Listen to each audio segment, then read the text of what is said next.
vote. Oh yeah, go ahead, okay? Thank you. Good morning, I'm ready to vote.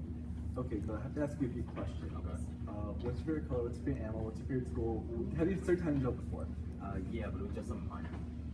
Ooh. I'm sorry, but you can't vote. What do you mean?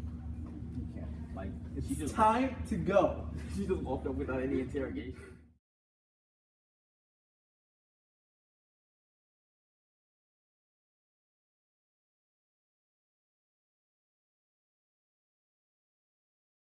What you just saw systemic racism in voting. It's based on existing practices and policies. It all started during the Reconstruction era after the Civil War. Laws were designed to keep as many colored people from voting, especially those convicted of a crime.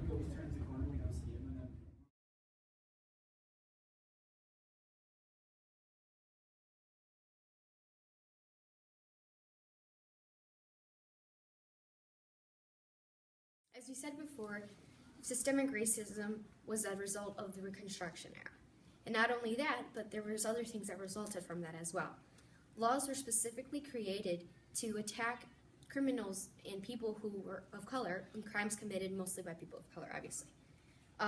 These laws actually still exist today, and in fact, it's a higher criminalizing rate in the U.S. Today, 38% of Americans who have been restricted of their voting rights are colored people. Thank you.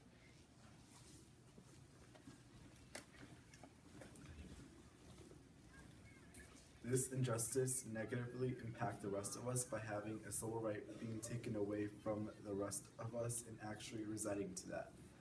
The rest of us are allowing the others to make decisions for us that do not benefit but rather harm us. We would not be able to use our voice and choose our leaders that promote our values and promote diversity.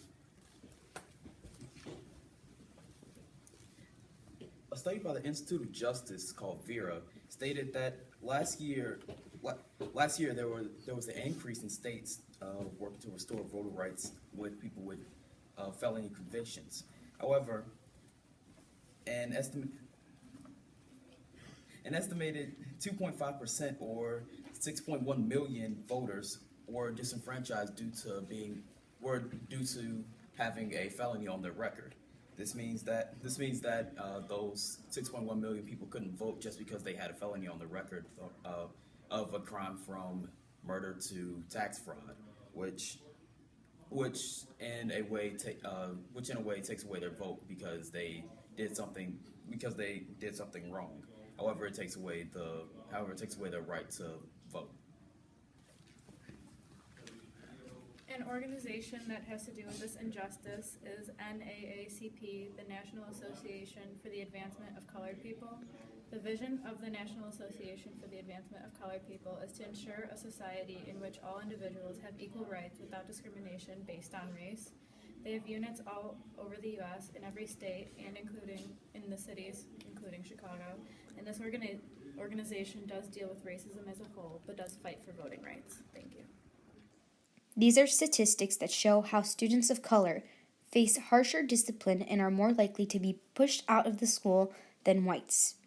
On the other side, it shows how youth of color are more likely than whites to be in the foster care system, a breeding ground for criminal justice system.